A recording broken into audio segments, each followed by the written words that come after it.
In over 2 decades of filmmaking, John Carpenter revolutionized the horror genre. He tapped into his audience's desire to be frightened, and he didn't disappoint them. Films like The Thing and Christine have taken the ordinary and made it terrifying. His 1978 thriller Halloween is still considered one of the most successful independent films ever made. His latest effort is a sequel to the futuristic action-adventure Escape from New York. This time, it's Escape from L.A. It reunites a director with his friend and collaborator, Kurt Russell. I'm pleased to have John Carpenter here this evening. Welcome. Thank you.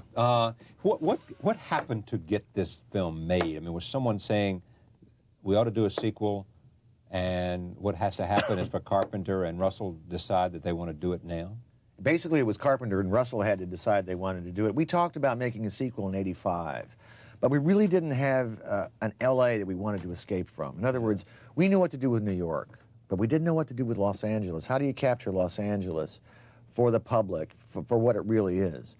And it was only after the series of catastrophes that visited our fair city in the '90s, the worst riot in U.S. history, this gigantic Northridge earthquake, floods, fires, mudslides, you name it, we have it.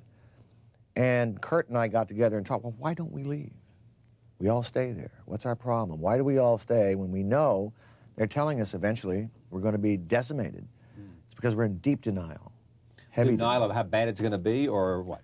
Party's going on, man. We don't want to go. We want to stick around. We're having a good time. That's the nature of L.A.? It's part of the nature of L.A. and the people who live there. The people that you know. But we live in a dark paradise, and it can be a dangerous place. But it seems to have taken over from New York as the kind of the dangerous place in the United States now. Mainly because of the earthquake scare. Earthquake, but also the riots. The riots were big time. I mean, I looked out from my West Hollywood balcony, and it looked like Beirut. Really? Oh, it was unbelievable. People are on their roofs with guns defending their homes and their shops. And their shops. It was serious business, and it started at noon one day. And I heard the verdicts read. And as soon as I heard him on talk radio live, I drove home as fast as I could. I knew it was going to happen. Here it comes. Yeah. Here it comes. Are you surprised by the reaction to the Simpson verdict? No. I'm not surprised a bit by it. I mean, I'm surprised at the verdicts, but not the reaction to it. I know you're going to have two different sides, and they're both strong. They're both huge. Does anybody out there see him? All the time. Do they? You see him around? He's here and there? All the time. Playing golf, going to parties. Not at the same club, though. He used to play. No. But he's out going to parties? Yes, you know. yes.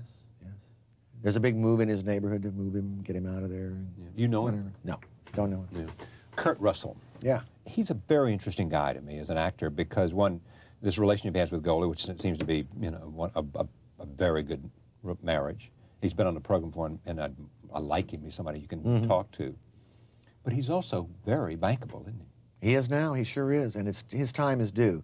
Kurt's been an actor for over 30 years in the business, and I've always thought that he's an actor who's been underappreciated. Our first effort together was a TV movie called Elvis.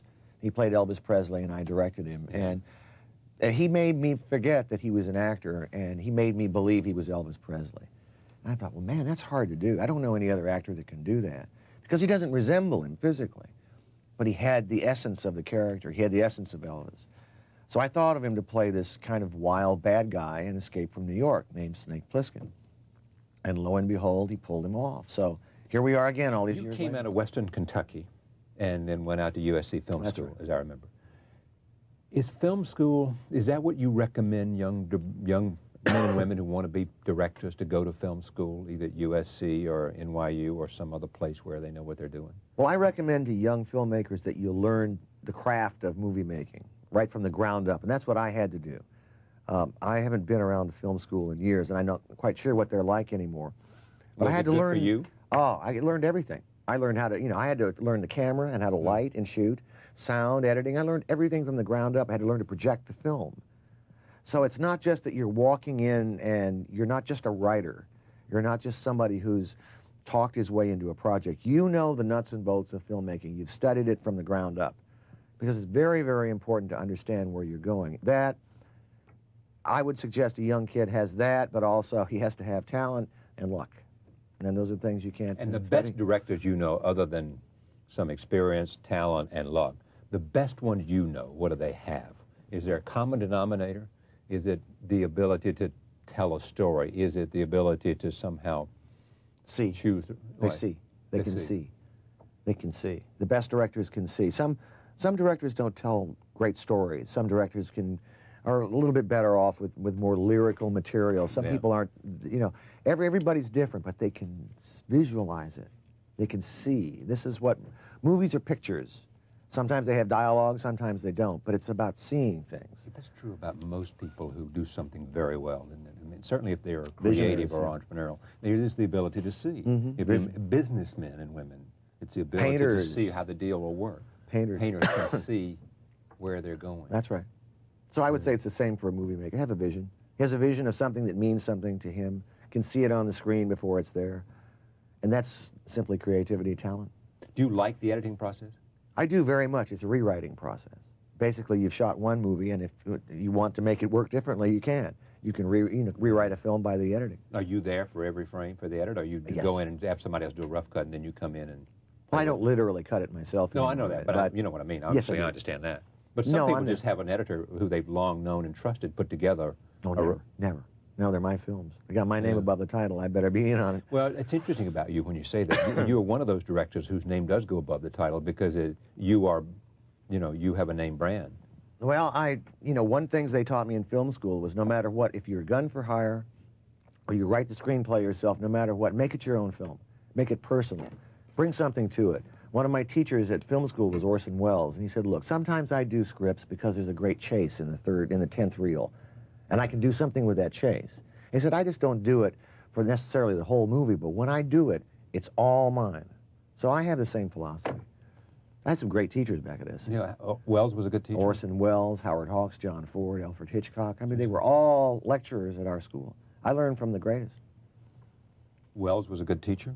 Oh, he was wonderful. It's like a storyteller. He would sit around for a whole evening and just tell stories about movies. What he wanted to do was get to a moviola, though. See, he was an editor. He loved editing. He said you can learn movies by the editing process.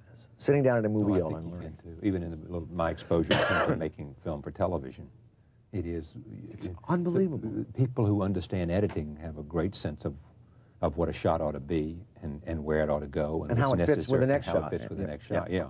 And so you don't come back and don't have what you need to make the action advance. That's right. So he was awesome. It was an awesome experience. Howard Hawks, wow. Well, he's my favorite director. Why? He's made a great movie in every genre. No other director's ever done that. Yeah. He makes movies without sentimentality, and he made movies about women that were way ahead of their times. The women weren't sentimentalized. They weren't secondary to men. They stood on their own.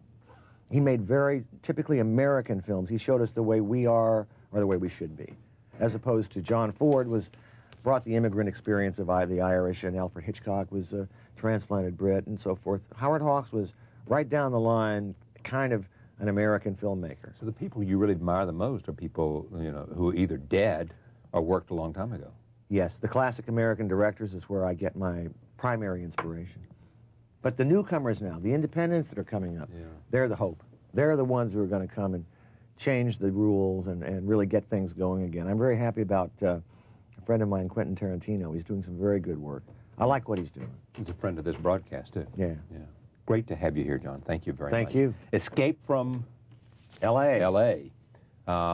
Opening soon at local theaters around America. Thank you for joining us. We'll see you next time.